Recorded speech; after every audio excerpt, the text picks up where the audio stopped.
Hello and welcome to Backyard Catch. My name is Nick Roby. Thanks for tuning in. Super pumped. Talk about some college football. It's here. We just had week 0. We're going to talk all about it. Plus, we're going to talk about some storylines that I'm looking at into 2025 as we go into week 1. And then I'm going to give you my playoff picks as well. So let's get on to it. And if you're new to the show, I'm super pumped that you're here and that you're tuning in. I know that there's a lot of fun, different options out there. And so I super enjoy talking about sports, especially college sports. You know, went to Clemson, love the school, but just love college football in general and want to talk about it. Try to keep my bias out as much as possible. So we'll later when it gets to basketball, we'll talk about some ACC basketball and as much as the national as we can. But here right now, we're in football season, so super pumped for that. We're going to talk about as much as we can and break down the games, give some insights, see things that I'm looking for, and so we've got a lot of fun things in sports in store for us, especially this week. I've got a lot of things that I've been thinking about and putting in the cooker, so to speak. So, we'll have this. We'll hopefully have planning on having another episode later this week, giving some previews of the games. Also, so this is a network, if you haven't heard about this. I also do a Clemson podcast, The Hill and Valley. So it's all hosted within Backyard Catch, but The Hill and Valley is a Clemson specific one. So if you see that on the feed, that is what it is. And if you want to check it out, that's great. And if you want to stay national, that's great too, love that.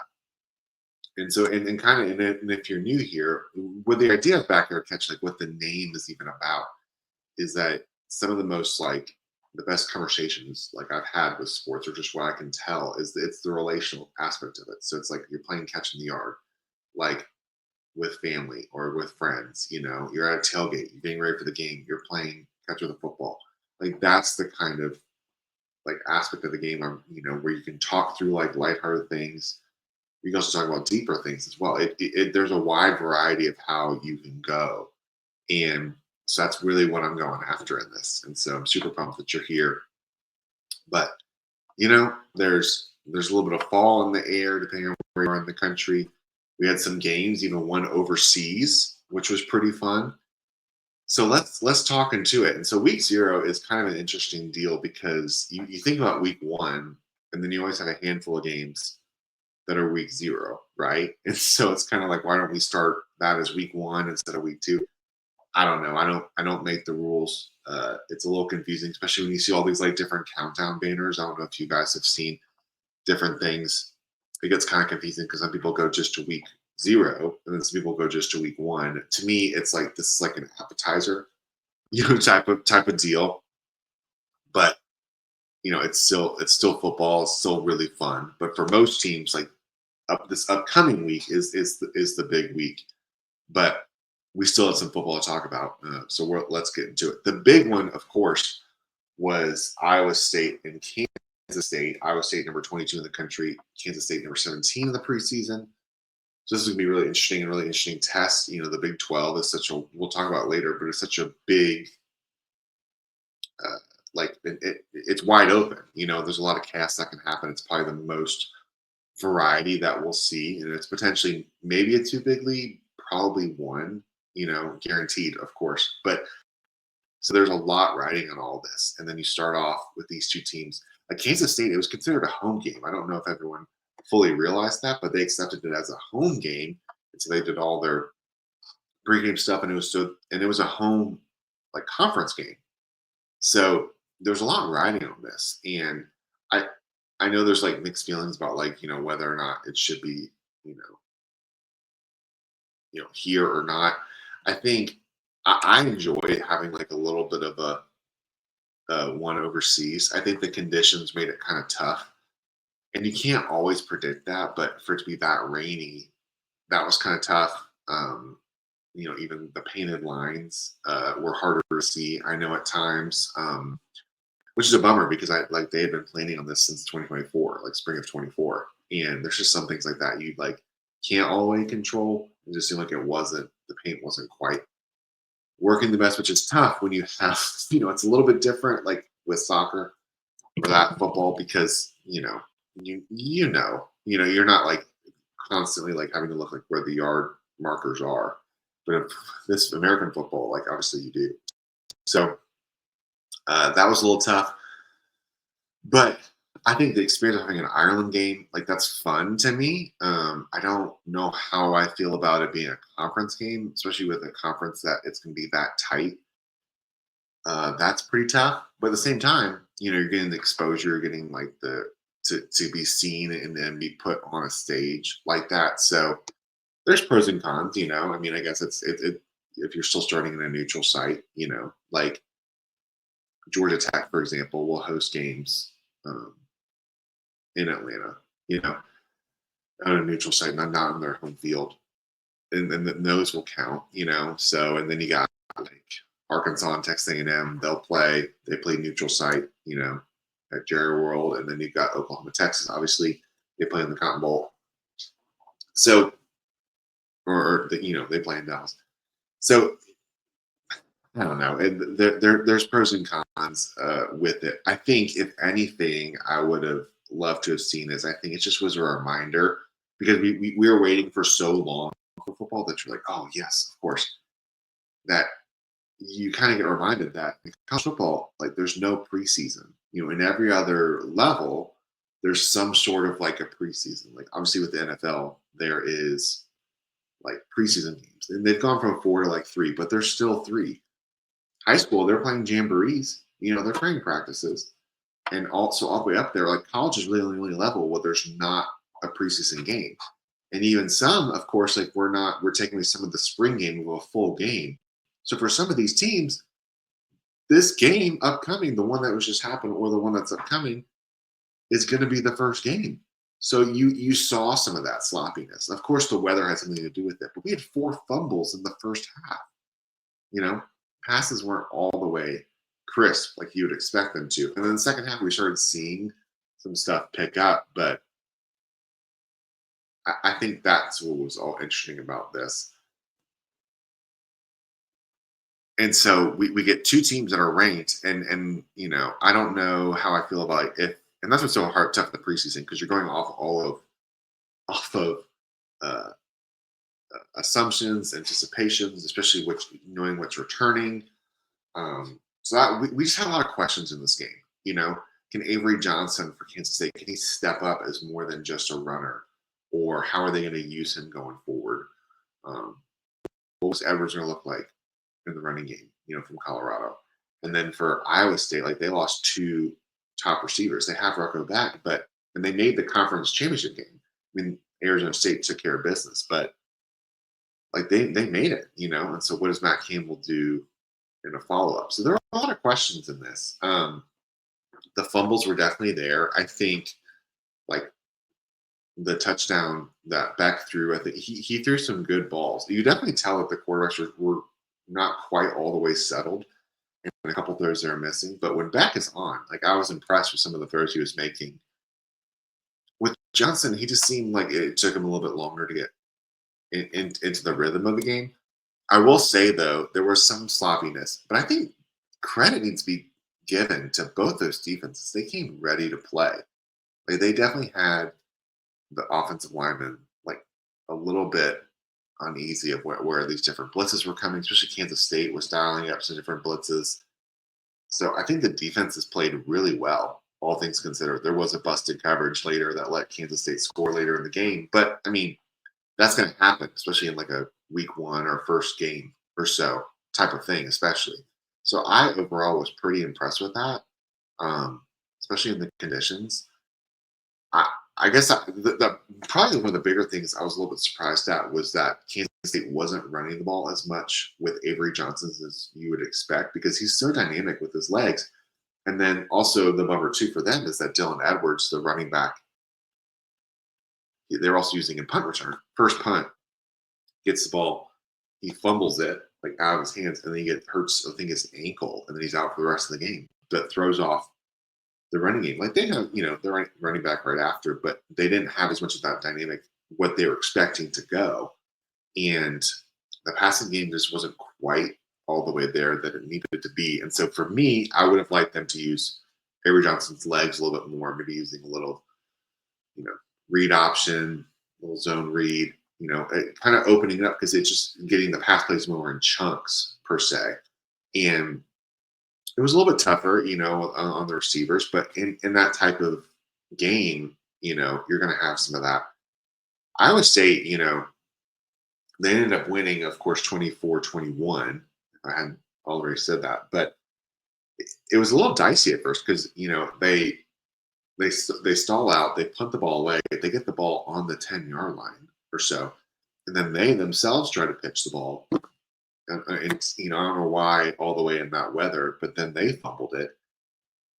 They eventually scored, but we're in like a 7-7 game at half, and there definitely were chances where I thought that they almost let it slip away because they seem to be the stronger team at times, but then Kansas State kept answering, so the second half ended up being pretty fun because you had both teams answering pretty quickly. Like Iowa State scored, and then in like the next couple plays, Kansas State scored back.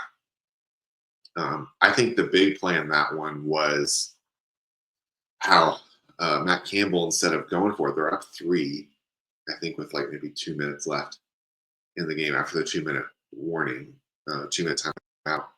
That they ended up going for it on 4th down instead of trying to kick the field goal.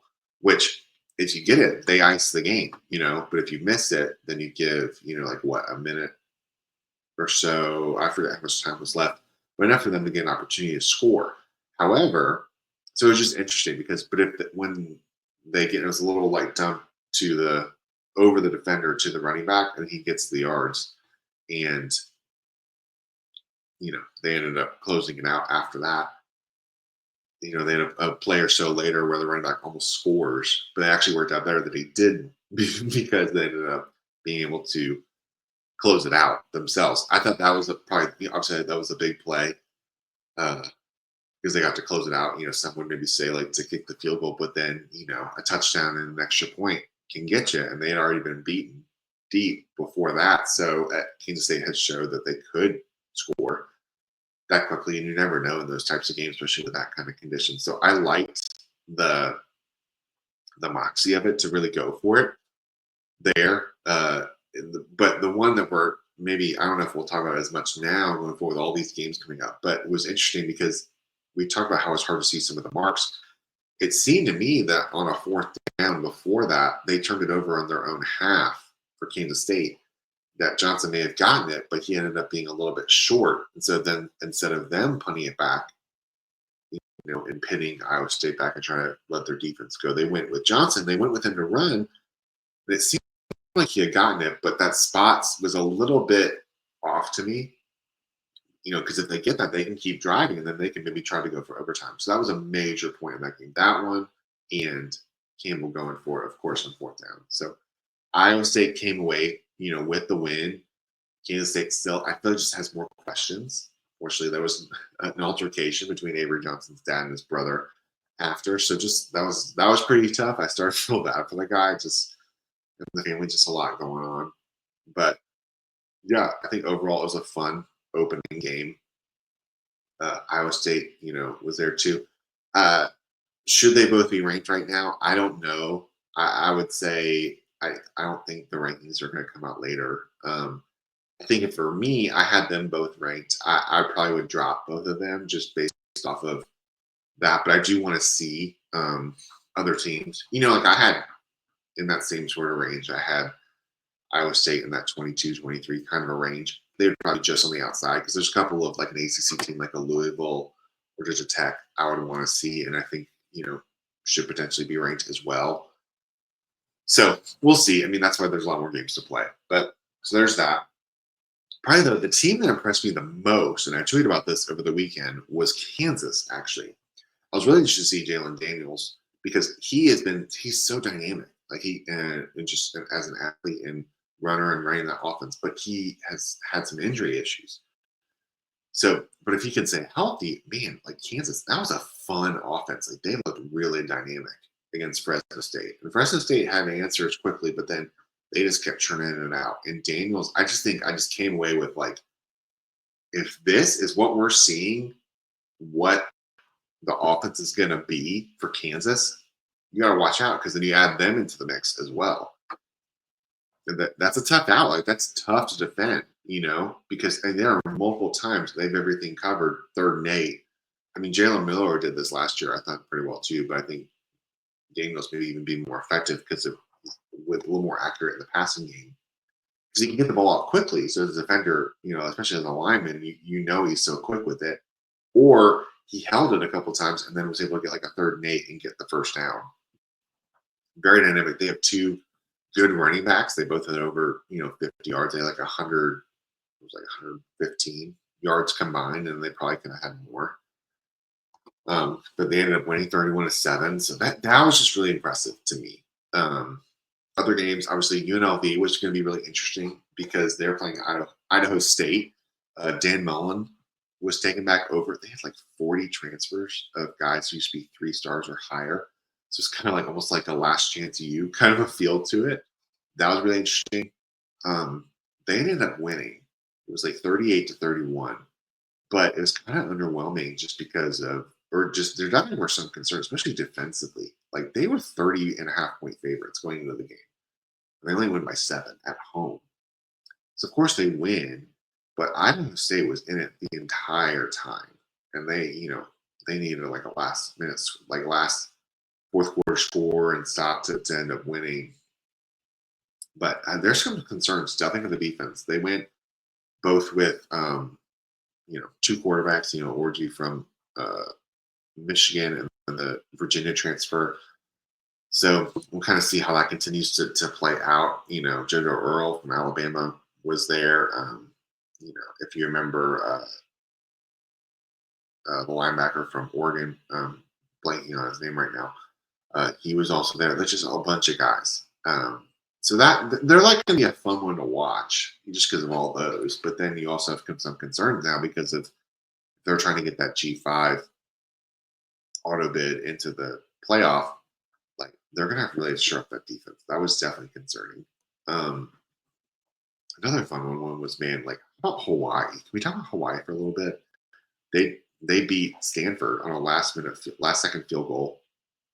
Their Stanford was driving, like they had the ball, and they were driving to basically seal the game, and the quarterback throws it right to the defender.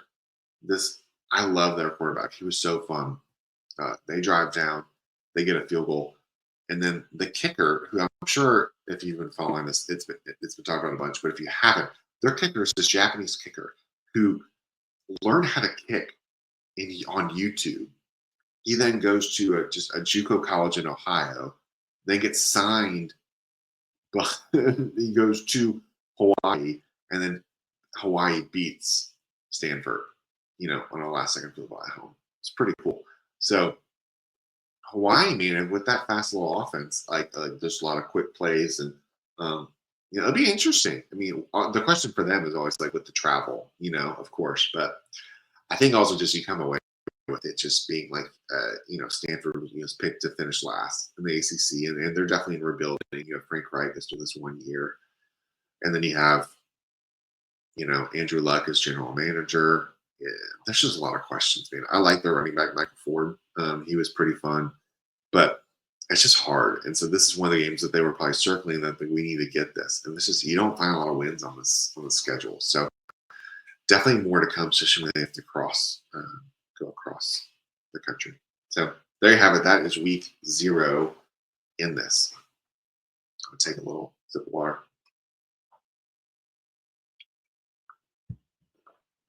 Thanks for that. So, when you're running solo, you gotta take care of yourself. But I appreciate you listening. Something else I want to mention before we go to the next topic is that make sure you're following us on social media. It's at BackyardCatch. Spelled it like you see it. You'll find us. So make sure you subscribe on YouTube. That would be super helpful to me if you want to know how can I support the show. Subscribe on YouTube. Obviously, the big number. We're trying to get to 1,000. The first marker, we're trying to get to 500. That would be so huge for me. Be able to do more with live streaming and just helping support the channel, help me grow this community. That would be massive for me, really. So please and thank you. Share with friends. Other thing would be, make sure to follow us on X, of course, and then Instagram, TikTok, Facebook. We're trying to be in all those places. Make sure you're following us. It's spelled like you see it. You'll find it, of course. And also, I want to make sure, and I announced it this week on Twitter, on X, but we're doing a Discord. We're doing a free Discord. So Discord, if you don't know, is basically online community. It is an app, but it can be all into one. You can sign up just with your phone. We'll have really fun conversations. We'll have more depth stuff. It's free right now.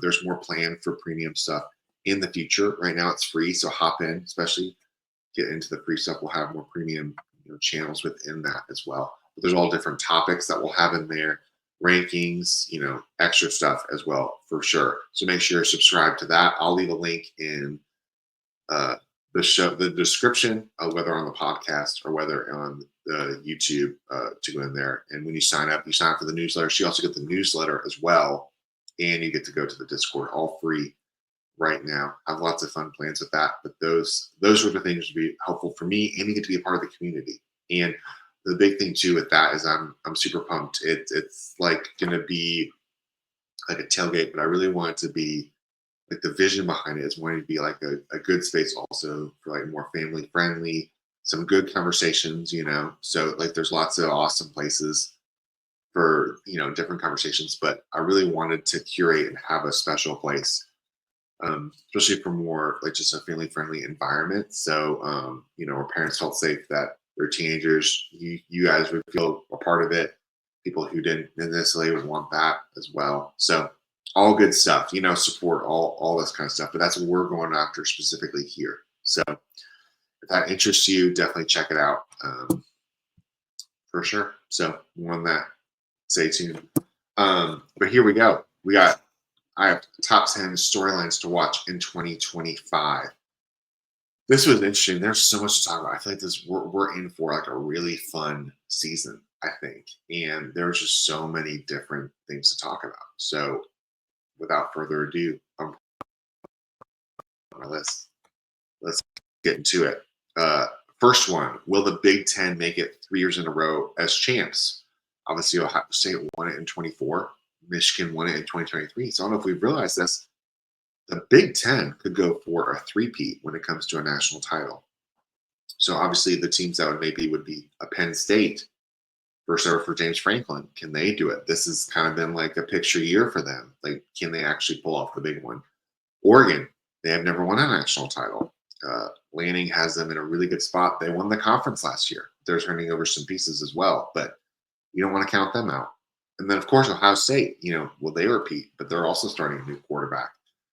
What will that look like? Michigan, they're rebuilding. Maybe they might be more of an outside shot. Those are probably the four that I'm looking at right now who would maybe have a full shot.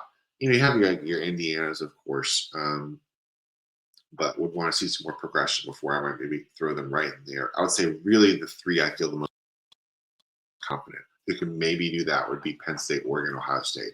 And probably Penn State would be number one right now. But of course, that's when the season starts. So that's number one. Number two, is this the year for a team that has not won the title in a while to finally break through? So I was looking like when you think of teams, like it's been a decade or longer since they've won the national title.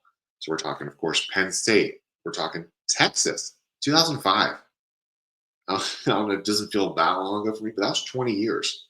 Miami, also early 2000s. Oregon's never won it. Texas A&M, like they're more of an outside shot. There's lots of different options out there, but I think for Texas, and to Penn State, they've both been looking at years of like they feel like they're pushing and pushing. Are these years where they actually do it? And kind of going into that, number three is dark horse contenders for the playoffs. So these are teams you maybe not quite as think of like when you think of like, okay, who are going to be the like playoffs, because you think of like conference champs, maybe the runner up for some of the bigger leagues. But then these are some of the other teams I'm looking at that you want to keep your eye out for now. So we'll start with the ACC. Georgia Tech. Georgia Tech is a tough out. I don't know if as many people nationally are like talking about this, or you might not be aware of it. But what Brent he's doing down there is really impressive. And I think that if they make it to Charlotte, especially they'll have Clemson at home week 3, and so maybe they beat Clemson, or maybe they have some good wins and they can have a rematch with a team like a Clemson in the AC title. Even if they lose it, they have an outside shot, of making it to the playoff, and then before you know it, they're there. Louisville, same thing. They also host Clemson on a Friday night. Louisville's tough. I mean, they took it to Clemson last year.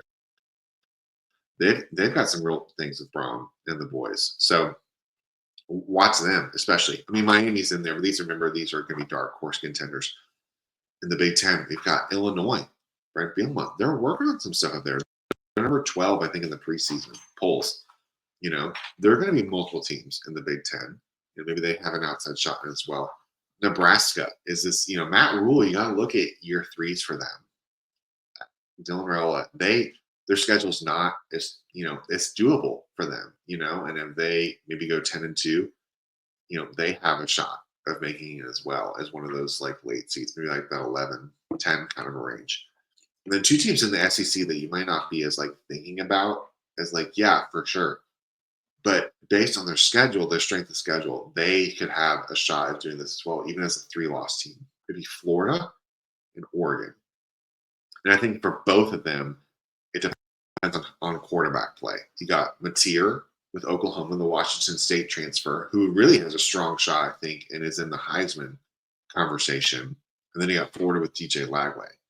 Both those teams, if they get like a full season and a full, like those guys like living into their potential, I mean, watch out, because even at 9-3, I think those teams have a really strong shot at making the playoff just based on how tough their schedule is and playing in the SEC.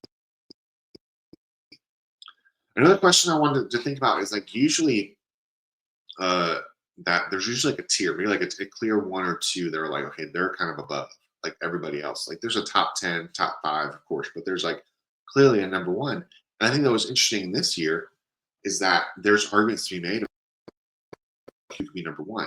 Like the AP top 10 was Texas, Penn State, Ohio State, Clemson, Georgia, Notre Dame at 6, Oregon, Alabama, LSU, Miami.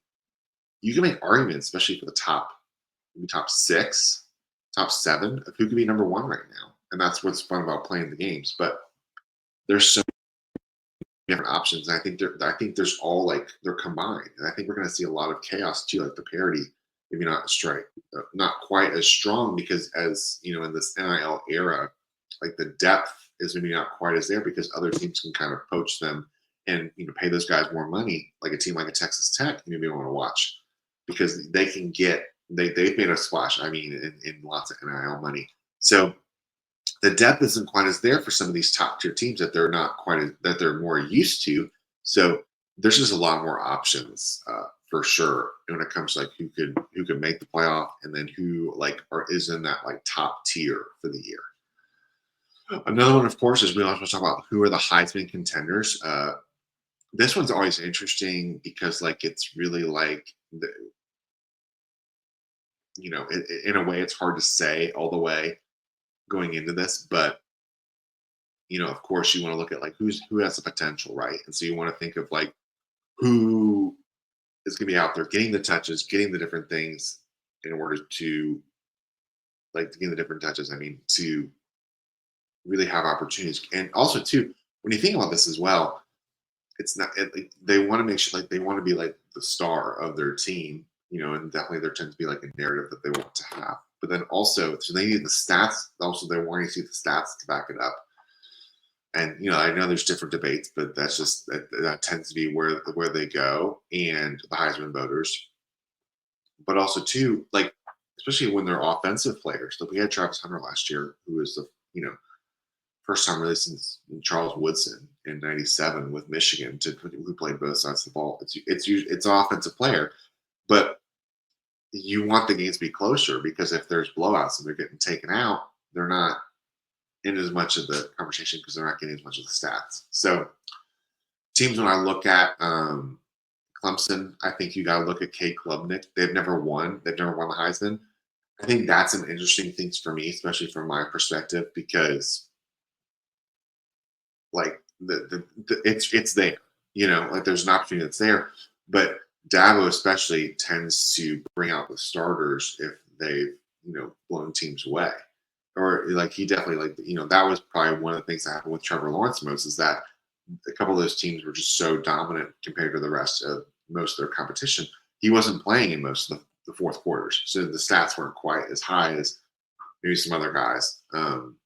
So we'll see. And I definitely think there's lots of opportunities. I think it's one of the stronger shots that's there.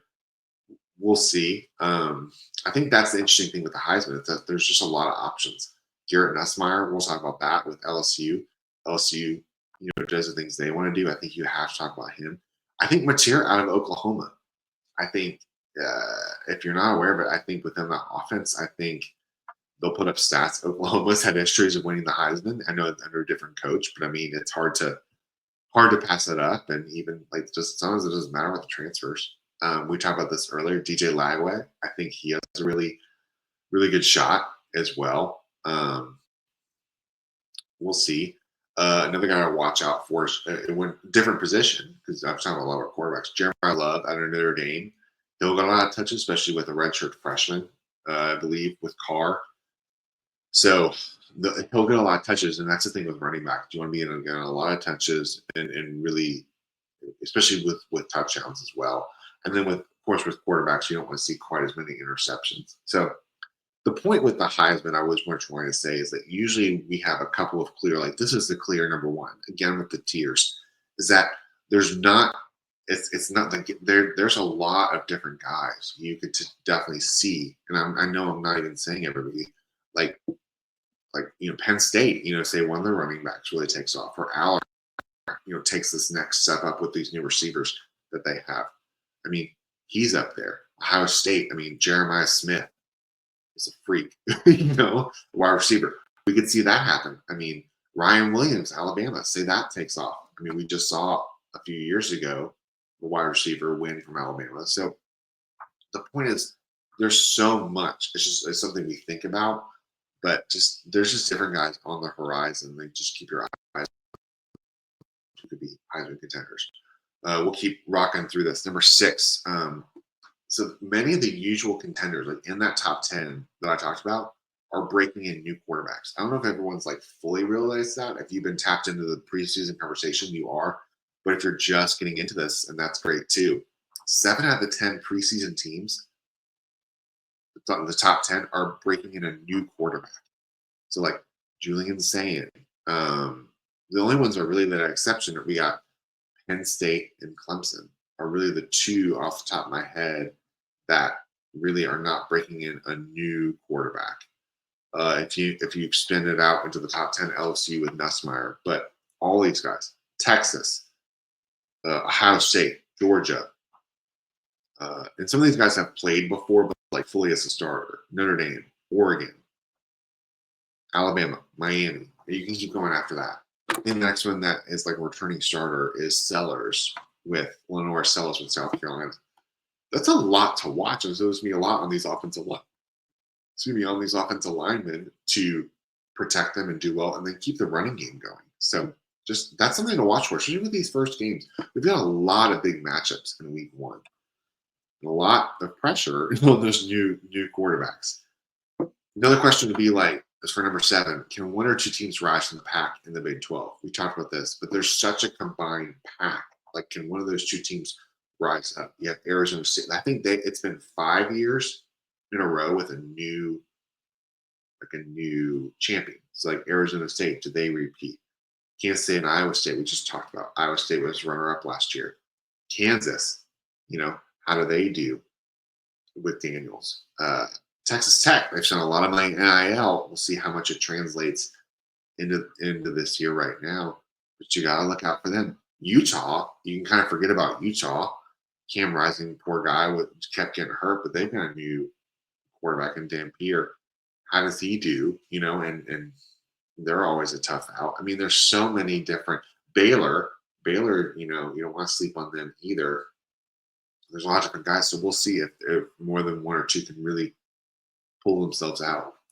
And then, so with the playoff, like there's a group of 5 champ that will be there, because the top 5 conferences get an automatic bid in the playoff, but then usually it's the Power Four. They'll get one, and then the highest ranked uh, group of five contender will get that. So Boise State was it last year. They're odds-on favorite right now. You got a Tulane. Look out for them. Oh, let's look out the service academies. Actually, a team like Navy. Watch out. You might not think about it, but Navy could get that spot, and then you have to spend that option game in the playoffs. So think of like Navy or Army on the road, at like one of these schools, like a 12 seed going to a 5 seed. So think of like Navy at Georgia, and that's a playoff game, home playoff game. Lots of different options. UNLV, we had talked about. We'll see. I'm not quite as high on them. UTSA, they're always a fun one. So lots of good teams to watch out for. And kind of going with that, there's an adjustment format with the playoff. So it keeps changing every year, and we're continuing to talk about it. But so last year, so in a 12-team playoff, right? It's not consistent. You can't just go win, and break even every time. So 4 teams get the automatic bye, and it went to the top 4 seeds how they ranked it. But last year it was you had to be a conference champ. So like Notre Dame couldn't qualify for that. And so that's where they get the automatic bids. And funny enough, the lower seed actually won every time. But this year, it's no matter what. So like the top 5 conference champs get a bid, but then it just goes, and then they just rank them 1 through 12 after that. So I think that is something big to watch because then it changes what some of the matchups that we could get. So I think I really just want to make sure that everyone's aware of that because that changes like how this conversation goes. And then lastly, it's a pivotal year for like some different coaches for different reasons. Like Brian Kelly, LSU. We'll talk about it later in the week. They got a big one at Clemson.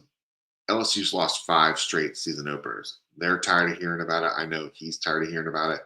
It's a big one going into Clemson's Death Valley and trying to win on the road at the number 4 team in the country. He has produced, he has won, but maybe not quite up to the standard that LSU is used to. And so we'll see. It's a big pivotal year. Brent Venables, Oklahoma, was not left a lot in the transition with Lincoln Riley. It's been a couple years. He's got his footing. Say they go 9-3, make the playoff. There's going to continue momentum that's going. Especially when your rival Texas is like they seem to have made some strides. But if they don't do as well, you got to watch out for him. Hugh Freeze with Auburn. Auburn's just won recently. You just have to keep your eye on Hugh Freeze. They need to see some results. They bring in Arnold from Oklahoma. That didn't work there. They bring him in here. They didn't really spend on a quarterback last year. They do this year. It'll be tough. It'll be interesting to see like what they look like. But if they don't do well, his seat will get a little hot. Billy Napier in Florida. DJ Lagway has really helped with that program, but that fan base is ready to go, and they have a really tough schedule as well. So it's another big pivotal year. And then with Lincoln Riley, think about this. Like with USC, like they talked about the defense. They got a little bit better last year, but you want like they need to start making some progress, towards like a playoff, especially with a 12-team playoff. And, Oregon made the adjustment pretty well last year. Obviously, they won the league. So Lincoln Riley, how do they do year 2 in the Big Ten? James Franklin, this is in another year, like he's trying to get over the hump of like having like trying to win the big game. A lot of cards are here where he can do it. Has to go to Ohio State. There's a big opportunity, team that consistently wins, double-digit games, but then they can't seem to get over to that next level. Massive year for him. Another one I wanted to mention was just Mike Norvell with Florida State. Hit the portal really well a couple years ago. 12-team playoff when they got left out after Travis got hurt. Last year, portal did not go well. Probably the biggest wide variety disparity between the two. That's just something to watch. How does that do? Are they more, and what does that look like within that? And they can build a consistent results going forward. So there's your 10 to break down of storylines to watch out for in 2025. And then I wanted to end the show with, oh, before I get into this, um, I'll add this in as well. But we have a code for SeatGeek. Super pumped about this. You're wanting to go to games. There's so many big games. Haven't bought your tickets yet, or there's tickets you want to go to later in the year. Check out SeatGeek. We're sponsored with them. Use the code BackyardCatch. You get $20 off your first order, and it helps support the show. You get a discount, get to enjoy the games in person. It's great. I'll leave the link down there for that and how to sign up for that. But just use the code. It's only for first time users only. But who doesn't want $20 off? I mean, that would be great. Love it. There's so many good games to pick from. So, and you can use it anytime during the year. It doesn't have to be this week, but there's a lot of good ones to jump in with. So, finally, let's talk about playoff picks. I released this on the weekend because I want to make sure I got them in before officially games got out. I was debating it just because the two teams that were playing, I didn't have them in my playoff, but everyone had released them and wanted to wanted to get them out there. Everyone had this like fancy graphic. I'm like, here's my tweet. Here we go. But okay, without further ado, here is my playoff pick. Playoff picks. These are really tough. So I'm gonna start with the four buys. So these would be my four buys. I have Penn State number one. Have them winning the Big Ten, and they'll be my number one seed. Clemson's number two. I have them winning the ACC in that. Texas is number three. I have them winning the SEC, and they'll be in with them over Georgia. And number four, I actually have Notre Dame. I think this will be interesting. Someone had made a point too. I forget who it was, but basically because Notre Dame like couldn't be in the top four, that there's a really strong chance that they will be now.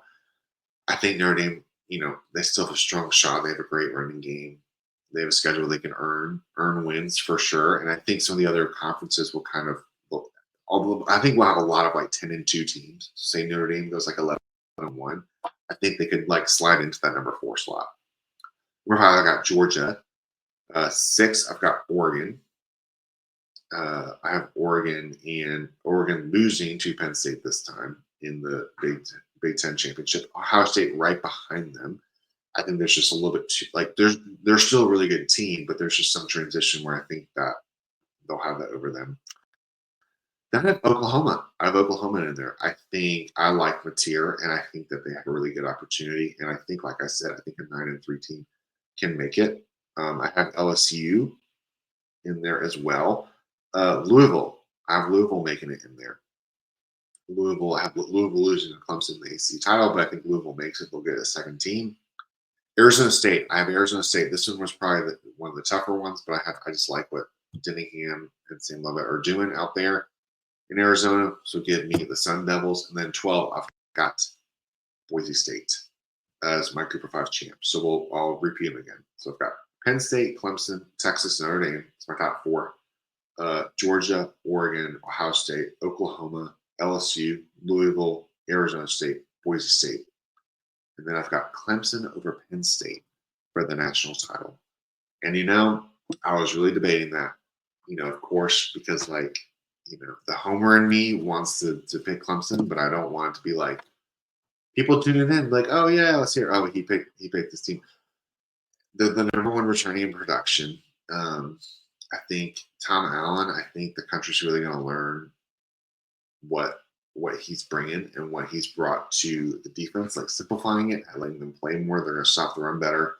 I think there's lots of opportunities as well for them to earn some wins. And I think Klubnik is taking a step up. I think the receivers are really – there's just everything across the board. And when you look across the country, every year, every team has questions, but this year especially, there are top teams that they still have questions. Like I said, 7 to 10 AP top 10 teams are bringing in a new quarterback who wasn't their official starter last year. That's something, And with all these different transfers, the two teams that a lot of people feel the most confident about have the most returning players and a lot of congruency, and that really is something. And I I think, in the right spot. I feel the best about them. I really do. So that's my pick. Hopefully that doesn't bite me in the butt too bad. But there you go. There you have it. Thanks for listening. Make sure you subscribe to the YouTube channel. Make sure you subscribe on audio with podcasts and follow us on social media. I'm super excited for a super fun week. Hope this is reaching you really well. Thanks for listening. And for now, we're signing off. Talk to you later.